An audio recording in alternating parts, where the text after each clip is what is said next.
Bwana Yesu asifiwe, watu wa Mungu. Kwa majina naitwa Enoch Mwaksunga, mwandishi wa habari katika channel ya Jesus Power TV Online.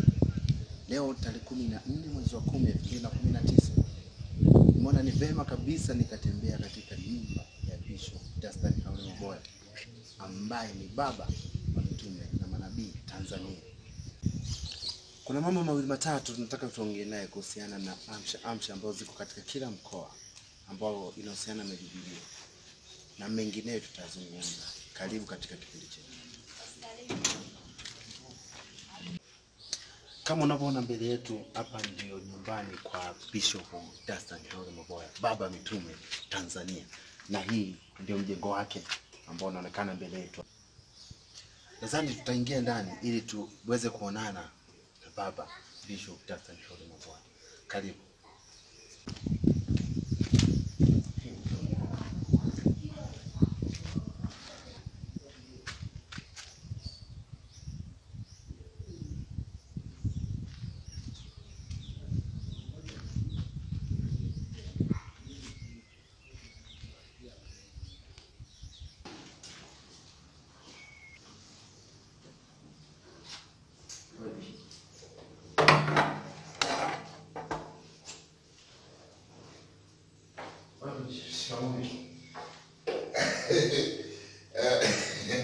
Kama vipi mama? Sawa kabisa. Mbona umeingia bila utaratibu hapa? Nikaona leo ni siku ya tarehe 14 leo. Tumedokezwa kwamba upo nyumbani. Tukasema tukuvamie. Mimi nyinyi waandishi huwa napendaga sana kuongea na nyinyi mkiwa mmejipanga. Nimejipanga. Sisi tumeona ni vema. Lakini kwa nia njema sio. Sasa ni kweli. Ndio. Tumefika nyumbani kwa Bishop Dastan Haule Maboya, baba mitume Tanzania. Yeah. Okay, Bishop, labda tunaweza tukapata muda kidogo tupate kuongea mawili matatu labda. Ungenipa kuhusu nini sasa? Kuhusu ni mambo mengi. Labda tunaweza kutoka kidogo hapo Bishop. Tusaidie kidogo samani lakini. Sasa nini? Lakini next time mwe mnapiga simu bwana. Haina shida. Mnapiga simu, mnaarifu ili kufahamiana ina matatizo yake. Kwa nini mkafika tu hapo bila taarifa? Tukasema kwa tufanye uvamizi. Maana tumedokezwa tu umerudi huko nyumbani. Makazi yako labda Bishop. Nirushie tu mtandio huo. Unajua uko sehemu nyingi. Uko sehemu mbalimbali, tunakuona huko Morogoro, huko Dar es Salaam. Labda ndio sehemu ya makazi ya nyumbani. Na Arusha pia. Hapa Arusha kama hivi. Nina ofisi hapa. Ambayo ofisi yangu hii ya Arusha huwa inasaidia kufanya kazi katika katika hii zoni ya kaskazini hii. Ofisi yake iko hapa Arusha. Na kwa upande wa kusini basi na ofisi yangu iko Mbeya na Mwanza na ofisi ambayo kanda ya Ziwa, lakini familia yangu mke na watoto kutoka Dar es Salaam. Nashukuru kusikia hilo Bishop. Bishop, shikamoo. Marhaba. Pole na majukumu hapa na pale. Tumeshukuru Mungu, nashukuru Mungu. Mungu amekuwa mwema. Okay. Tumekutafuta miezi mitatu hapa hatujakuona. Tukapata tu kafununo wakasema tukavamia nyumbani kwake, tumekuja wakati kama mwafaka. Hii miezi miwili kwa kweli nimesafiri sehemu nyingi sana. Hii kanda ya kaskazini sikuwepo.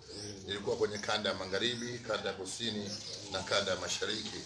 Na hivi juzi kati hapa tuko wapi? Mwanza, tukaenda Karagwe.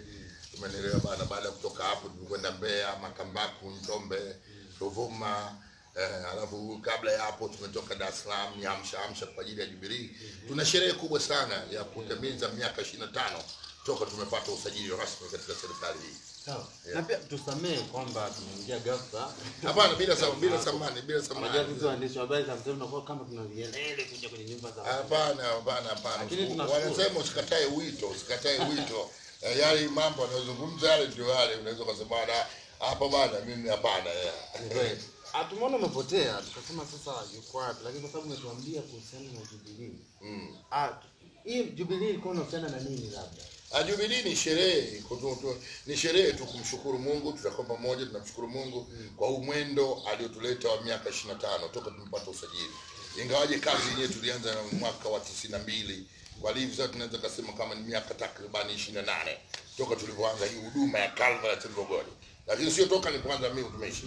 Maana utumishi mimi nimeanza mwaka wa 81 nilipomaliza Theological College Nairobi, East African School of Theology, toka 81. Kwa hiyo pale kwenye usajili tu ndio ikaanza kuhesabika. Mimi nimehesabia pale kuanzia kwenye usajili, toka tumeanza usajili wa dhehebu hii Calvary Assembly of God. Sio huduma ya mtu, no, hili ni taasisi, hili ni taasisi. Unafahamu mzee yako makanisa mengine watu wanaitwa askofu nini, lakini unakuta ni yeye na mke wake na nani. Hii ni taasisi. Kama vile unavyoona jinsi ambavyo ilivyo Anglican, Roman Catholic na nini, hii ni taasisi. Na tunakwenda tunafanya kazi katika mtindo wa nini, wa taasisi. Na tulianza hii kazi 1992, tukawa registered 1994. Sasa toka 94 mpaka leo ndio tunasema kwamba ni 25 years. Lakini kwangu mimi utumishi nimeanza toka 1981. After accomplishing my theological college from Nairobi, 81 ndio tulianza. Nilifanya kazi na dini moja kubwa sana hapa nchini, na tumefungua makanisa mengi sana na hiyo dini kubwa. Na baada ya ile dini kubwa ilikuja ilipasuka katikati kwa sababu ya masuala ya kiutawala. Hivyo ilivyokuwa imekatika katikati, basuka katika upande mwingine. Na ule upande mwingine tukaendelea mpaka miaka 90 sasa ndipo hapo nilipoanza hii my own ministry ambayo tunaendelea mpaka muda huu. Yeah. Lakini katika kutafuta kwako, unajua tumekutafuta sana, au tupate Dar es Salaam. Lazima tutakusoma naye. Je, makazi ni wapi? Makazi yangu. Hili swala watu wengi wananiuliza sana. Ndio maana nikwambia hii ni taasisi. Hii ni nini? Ni taasisi. Tuna makanisa mtandao nchi nzima. Na wakati tumeanza hii huduma, sisi hatuna wafadhili kutoka nje. Hapana. Mimi nilianza kama evangelist, alafu baadaye nikawa nafanya open air crusade katika nchi nzima, na watu wakawa wengi sana wanampokea kama na Mwokozi. Lakini kwa wakati ule kuna kaufunuo Mungu alinipa ambao kakuangusha watu. Ukinyanyua mikono watu wanadondoka hivi, wanasema power of God. Alafu nilipigwa vita sana. Maaskofu wengi sana walikuwa kinyume kwa sababu ufunuo ule ulikuwa ni adimu kwenye nchi. Sasa wale watu waliokuwa wameiamini nguvu ile, yani waumini wa nguvu ile, walifukuzwa kwenye makanisa yao, walifukuzwa kwamba wameamini nguvu hasi, nguvu hivi na hivi. Hiyo ndio ikaniforce sasa kufungua hii Calvary Assembly of God. Lakini sikuwa na intention ya kufungua kanisa kwa sababu nilikuwa very royal kwa watumishi wengine, nikiwaheshimu. Nilitaka tu niwe nafanya non-denominations. Lakini kwa sababu ile wimbi la uamsho lilipokwenda na watu wanaipokea nguvu ya Mungu na nini, na watu wengine wakasema hapana, hii ni nguvu ya kuzimu, ilikuwa nzito. Mabishop wengi sana, hata wengine bado tunao mpaka dakika hii, walikuwa kinyume sana na mimi, na wali speak a lot of negative. Alafu kwa sababu kipindi hicho vijana wengi ndio walikuwa wamempa Yesu Kristo maisha, vijana wadogo. Kwa sababu kijana alikuwa na miaka 20, leo ana miaka 45, kumbuka. Sasa unapokuwa na vijana kama wale wanafanya kazi, basi tuko tunaitwa wahuni. Umesikia bwana, wahuni, wezi na nini. Tulipita kwenye vitu vingi sana, lakini Mungu alinionyesha dream ya mbele kwamba hawa vijana wenye miaka 20 after 20 years watakuwa 40, 45, wengine watakuwa 50. Ndio kanisa langu la kesho. Na nimeona uvumilivu umesaidia na tumefika sehemu leo tunasema ya kwamba Mungu wetu ni Ebenezer. Kwa hiyo alikuwa mashambulizi mengi, watu hawakuelewa huduma yangu na hawakuelewa nguvu ya Mungu hata kidogo. Naweza nikasema wazi kabisa, hakuna, yani katika maaskofu wote ni asilimia ndogo sana walikuwa wamejua hii ni nguvu ya nani, nguvu ya Mungu. Lakini asilimia kubwa ya maaskofu walisema kabisa hii ni nguvu ya pepo. Katika makanisa yote, madhehebu yote iko hivyo. Lakini naheshimu sana kanisa Roman Catholic, hawakutamka kitu chochote. I respect them and I salute them. Amen. Yeah. Kwa hiyo nyumbani ni Arusha na pia hapa Arusha, kutokana na ile kazi kuipanua na kwenda hivi, na tukana branches nyingi sana. Alafu na vile wakati huo sasa wachungaji wangu wengi walikuwa hawana ujuzi wa mambo ya kimungu, yani masuala ya theolojia. Niliwajibika kuwa na ofisi kama 5 hapa Tanzania, ambapo moja wapo niliweka ofisi kubwa Arusha kwa sababu nina mtandao, kuna makanisa huko Arusha, Moshi, Manyara, makanisa zaidi ya 170. Alafu nikaweka vile vile ofisi yangu Mwanza, ambapo vile vile katika ule mkoa wa Mwanza ambayo inashuka upande ule. Alafu nikawa na ofisi nyingine Mbeya. Unaona, sasa mara nyingi unakuta kama nikija Arusha naweza nikakaa miezi 2-3, wakati nikienda hivi kuimarisha kazi. Lakini kwa hivi sasa, kwa sababu wachungaji wetu wengi wamekwenda shule na wana theolojia, yale matatizo madogo ya kiutawala yote sasa ni kama yamekwisha. Alafu unajikita zaidi katika yale maeneo ambayo bado kuna udhaifu wa kiutawala, unaweka mara pale. Lakini familia yangu yote inaishi Dar es Salaam Mbezi. Na mke wangu vile ni mchungaji Dar es Salaam. Nafurahi kusikia. Asante sana. Yaani yale ambayo sisi tunahesabu yaliyojengwa. Tunahesabu yaliyojengwa. Tukichanganya na hivi ambavyo havijajengwa wako vijiweni, umeelewa bado? Itafika hata 1500. Lakini kwa yale yaliyojengwa ni over 1000 ya. Yeah. Jubilee tutafanyikia Morogoro. Morogoro ndio makao yetu makuu. Na hapo ndipo nilipokuwa nimeanzia huduma ya kitume. Mitume kazi yao ni kufungua na kunyanyua, na mtume sifa moja, mtume huwa anakuwa hana wivu. Alafu mtume hatawaliwi na pesa, bali anaitawala pesa. Alafu na hana wivu wa aina yoyote. Hapana, hivi ni vitu vidogo. Na yani anaenda vile. Na ndio maana kitu kimoja ni kwamba utakiwi kuwa na wivu hata kama unamuona mtu amefanikiwa, kwa sababu kila mmoja anafanikiwa na anaifanya anaenda sawa na ile mandate, yani ile kazi ambayo Mungu aliyokuwa amemjalia. Bali mimi kufungua kanisa na kuacha mwanzoni mke wangu alikuwa elewe. Kama nilivyokuwa nimeamua kuambia kusema ile kanisa la Morogoro naliacha, au kanisa la Dar es Salaam naliacha, la Mwanza naliacha, aliniona kama kidogo hicho tumefanya nini, kimeruka.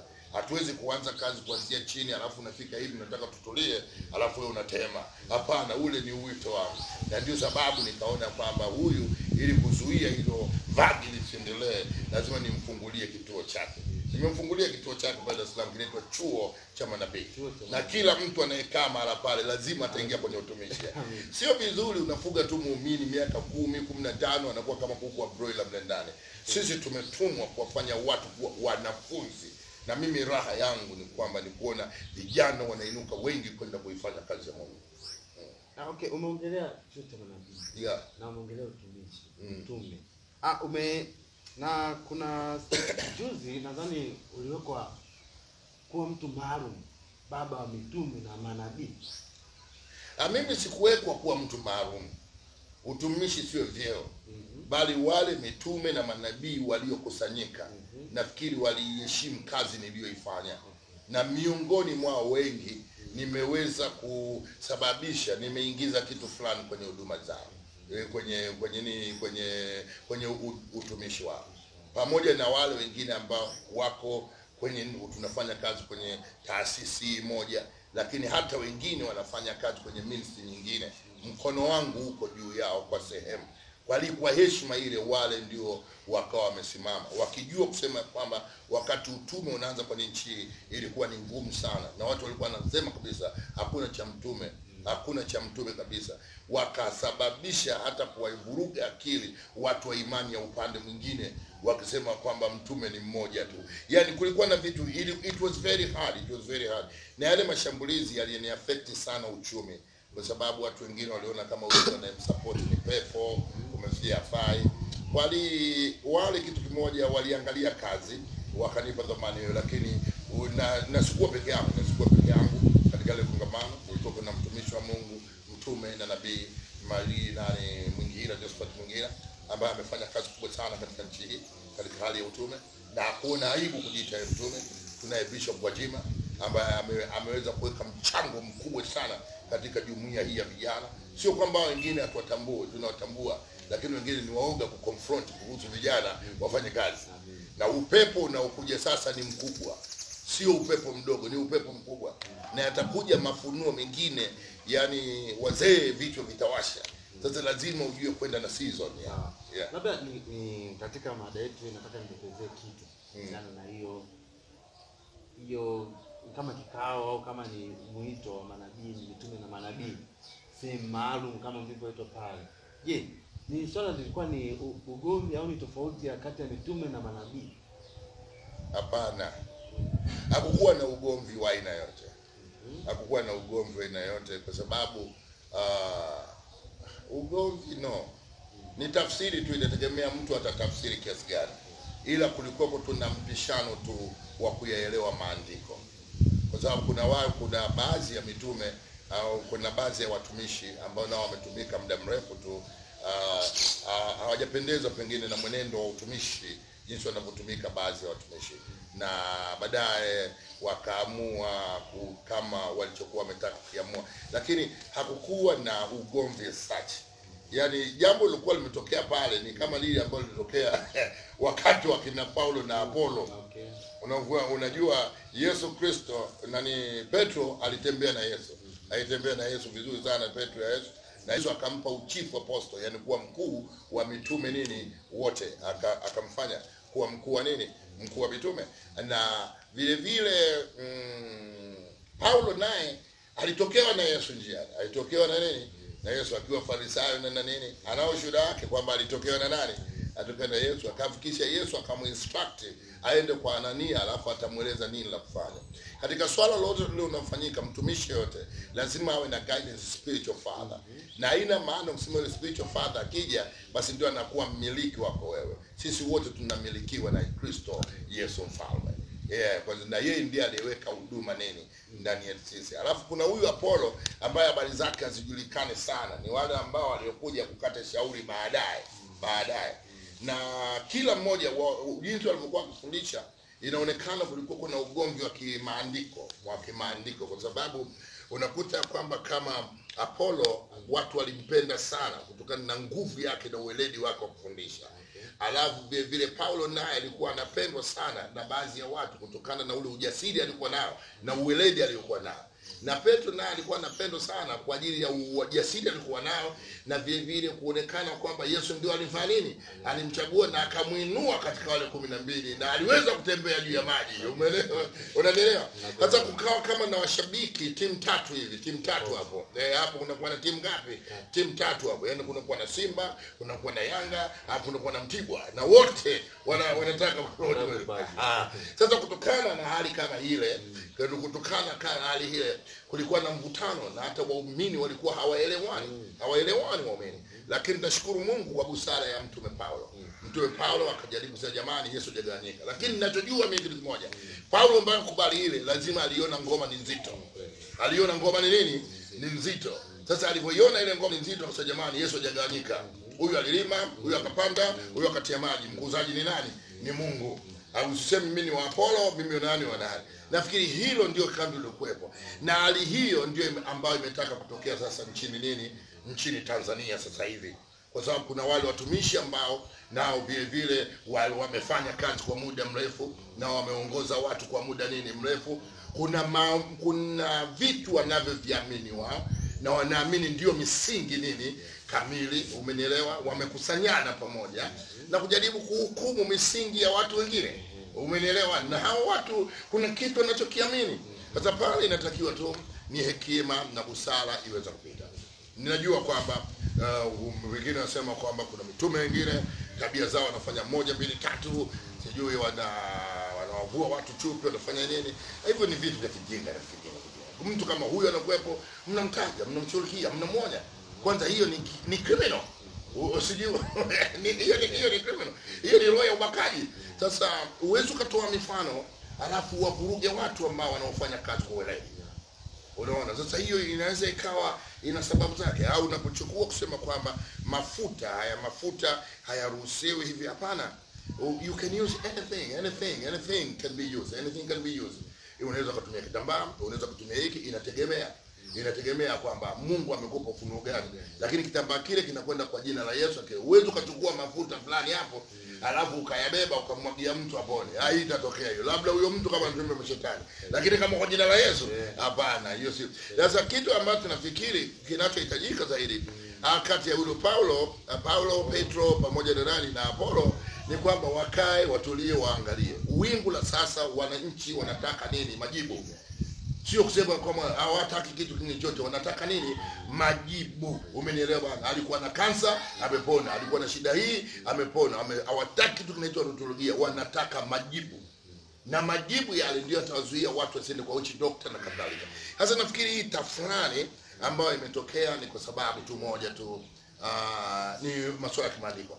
Lakini mimi sasa nikitaka kujiongeza, ni mimi ninasema, sio nani, sio Mungu. Mimi nasema kwa uzoefu niliokuwa nao hii miaka 40 kuwa katika injili, kwa sababu nimeanza nikiwa mtoto mdogo sana na sasa niko 63. Kwa nafikiri haya ni matatizo tu, na kwa sababu huwa yanatokea mijini tu. Mjini ndio yanatokea mjini tu. Uwezo ukasikia kijijini, umesikia bana yametokea matatizo. Usikie sijui Lulewa, sijui Malinyi, usikie sijui Tukuyu, umesikia bana Mwakaleli, umesikia bana usikie sijui uko Simanjiro wapi. Hiyo uwezo ukasikia.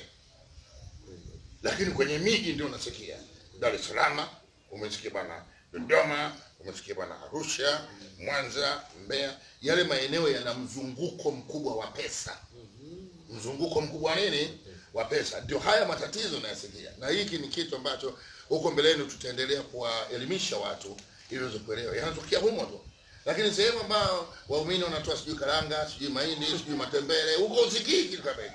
Kwa hiyo ugomvi huu unaonekana ni wa kimaslahi. Huu ugomvi unaonekana ni wa nini? Ni wa kimaslahi. Mimi hiyo ni mawazo yangu na ninaamini inawezekana kweli. Huu ni ugomvi wa nini? Wa kimaslahi. Lakini ifike kipindi watu washike neno hili, utaua na kuridhika ni jambo nini jema. Tusihangaike sana na haya mambo nini maslahi. Sasa hii mjini inapofika sasa, new generation inapoinuka, watoto wanakuja na vitu vingi. Kwanza wamesoma, wengine wamekuja hivi, na utakuta kwamba inakuwa hivi, alafu na hao watoto wanaokuja kuanza kazi hivi sasa hawataanza kule tulikoanza sisi, wanaanzia hapa tulipofikia sisi. Yaani hii manto ambayo sisi tumeibeba tumefikisha, wao ndio wanaibeba hapa sasa, alafu wanai-upgrade. Sasa ni lazima watakuja katika miondoko ya tofauti. Na ndio maana unakuta wengi sasa wanatumia redio, wanatumia hiki, wanatumia hiki, lakini sisi wengine tunatumia ile tunasema sauti ya mtu ili ya kutoka wapi nyikani, umeona? Sasa ndio ile inakuwa ni nini? Inakuwa ni shida.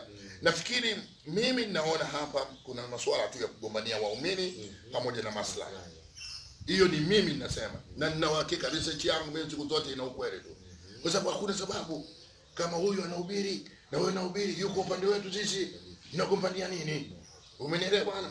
Kwa sababu Biblia inasema kwamba imani ni nini? Ni moja.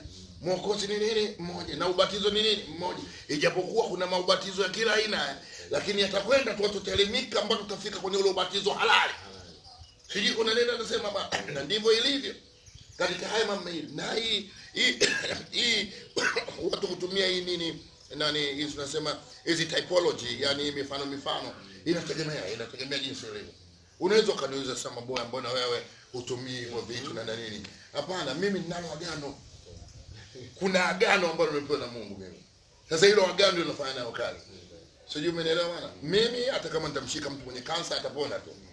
Hata nikisemea njiani atafunguka tu. Kwa sababu ninalo agano. Natoka mwaka wa 2000 Mungu alisema na mimi, Dunstan, kuna agano hili nimeweka mimi na wewe.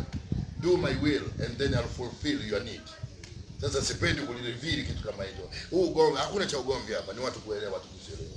Kwa hiyo tuseme Bishop, nakumbuka uliniuliza pale nyuma sijui kuna wataalamu wa scripture union au wataalamu wa maandiko na nini. Unafahamu ishi na ukoje, unaweza ukawa mtu umesoma vitabu na kuangalia sijui Waebrania anasema hivi, unatoa tafsiri zako, na masuala ya rohoni ni vitu viwili nini tofauti. Na wengi watu scripture union hawawezi kutoa pepo. Hawawezi. Mabible siku yako mengi. Kuna theology ya Wahindu, kuna wa theology ya Muslim, kuna theology, zote hizo ni elimu juu ya nani? Ya Mungu. Kuna theology ya Christians, na hii ya Christian imekuwa divided. Kuna theology ya RC, kuna theology ya Seventh-day Adventist, kuna theology ya KKT, Anglikana na. Hivi vitu viko very wide. Ile tutakiwa ni kuvumiliana na kila mmoja afanye commission yake na kazi ya kila mtu ikapimwe. Ikapimwe. Lakini siwezi kukataa. Inawezekana pengine kuna mmoja wa watumishi vile vile hali yake si nzuri. Yani maybe ana mwenendo ambao si mzuri. Basi huyo hatuwezi kusema samaki mmoja kioza wote wameoza.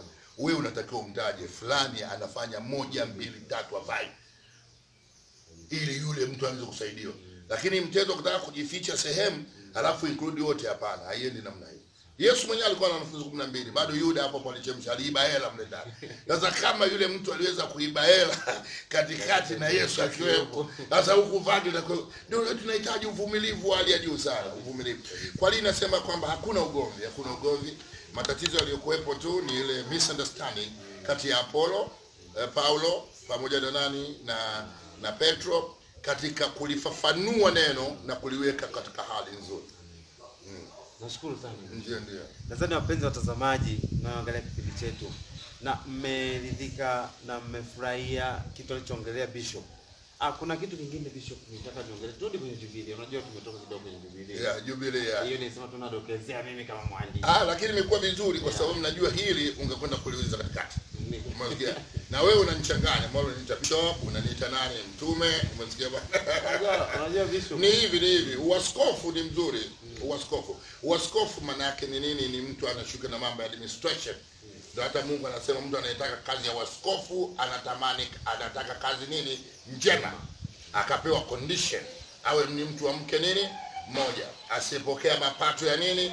Ya aibu. Hii kunyang'anya hela wajani na nini? Kujilipikizia mwenyewe, umesikia bwana, kufanya ufisadi tu. Umenielewa? Asipokee mapato ya nini?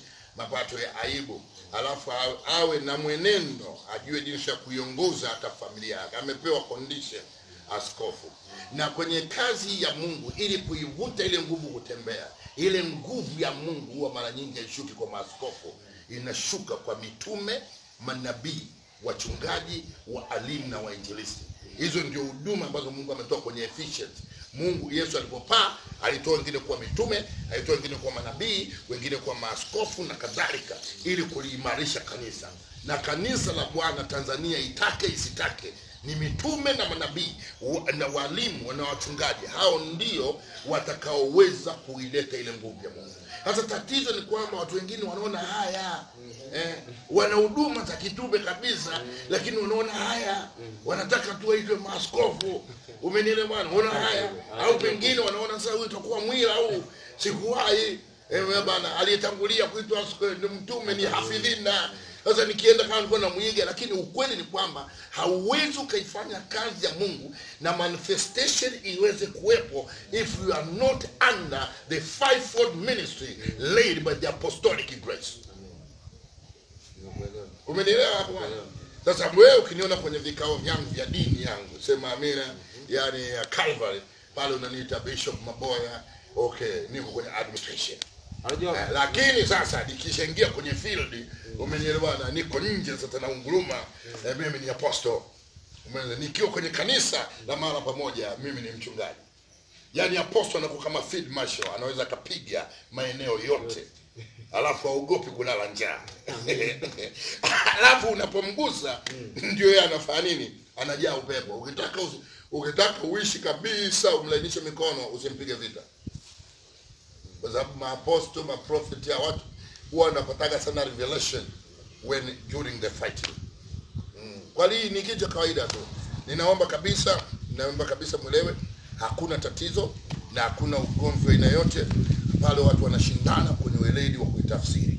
Lakini kama kutatokea mtumishi yote, awe ni mchungaji, awe ni mwinjilisti, awe ni mtume, awe ni nabii, na hata awe huyu mwajiri ambaye ni askofu, ana tabia mbaya kama wenzetu walivyojaribu kusema sijui wanashika wanawake wanafanya nini, hao watu wanatakiwa kuchukuliwa. Hao watu waliofanywa hivyo inabidi walalamike wao katika eneo zinazo nini husika, ili kitu fulani kiweze kufanya nini, kiweze kufanyika. Lakini ninajua kwamba haya mambo mimi nasikia nchi za nje huko, lakini sijasikia Tanzania. Na hatuwezi kuchukua mfano huko tuje hapa. No, mfano kama Calvary, hiyo origin yetu ni hapa. Origin yetu ni hapa sisi wenyewe.